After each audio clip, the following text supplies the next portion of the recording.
Sir কি ক'ব সম্পূৰ্ণ ঘটনাটো অকণ চুটিকৈ জনাওকচোন। কালি যে আপোনাৰ যি গছ কটাৰ কথা কৈছিলে, একচুৱেলি আপোনালোকৰ ডিপাৰ্টমেণ্ট জড়িত আছিল নে?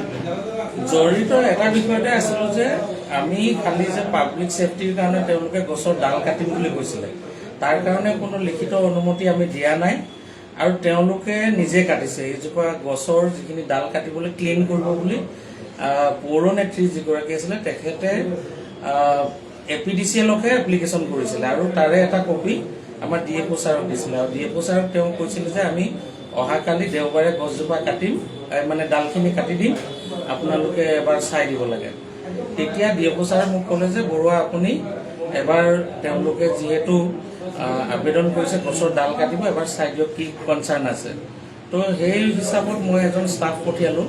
ষ্টাফে তেওঁ চালে যে গছৰ কিছুমান ডাল মানে কাৰেণ্টৰ বিদ্যুৎ পৰিবাহী তাঁৰত লাগি আছিল আৰু তিনিফালৰ পৰা মানে বিদ্যুৎ পৰিবাহী তাঁৰ আৰু এফালে মুক্ত আছিল।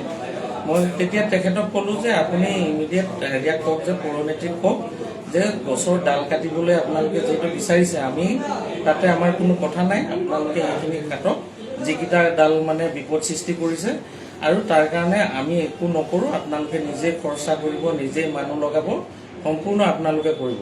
আমি খালি কিবা তাৰ গছজোপা যাতে সম্পূৰ্ণ নাকাটে বা তাৰ কি হয় আমাৰ তাৰ আমি থাকিম।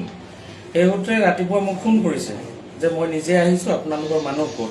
তাৰপিছত মই মানুহ পঠিয়ালোঁ আৰু মই মোৰ নিজৰ অফিচিয়েল কামত মই ওলাই গ'লোঁ আৰু আমাৰ ষ্টাফেও কোৱাৰ মতে বা ওচৰৰ যিখিনি ব্যৱসায়ী সকলোৱে কৈছে যে বাইদেউৰ নিৰ্দেশতে কিমান কাটিব লাগিব, কি কাটিব লাগিব বা এডিশ্যনেল যি কেইজোপা কাটিলে সেইকেইজোপা তেখেতৰ নিৰ্দেশতে কটা হৈছে বুলি আমাক জনোৱা গৈছে আৰু তেওঁলোকে সেইখিনি নিজে লৈও গৈছে, নিজৰ ব্যৱস্থাই কাটি মেলি আঁতৰাই কৰি লৈ গৈছে।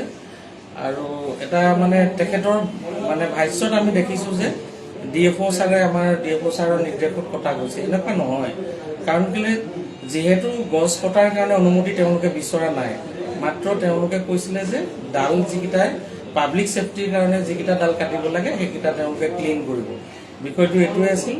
হয়তো তেখেতে পাব্লিকৰ গছজোপা মানে যেতিয়া অলপ বেছিকৈ কটা গ'ল বা বেলেগ কিছুবা কটা যোৱাৰ কাৰণে হয়তো পাব্লিকৰ যিটো ৰিয়েকশ্যন সেইটো দেখি তেখেতে হয়তো আমাক জড়িত কৰি কথাখিনি কৈছে।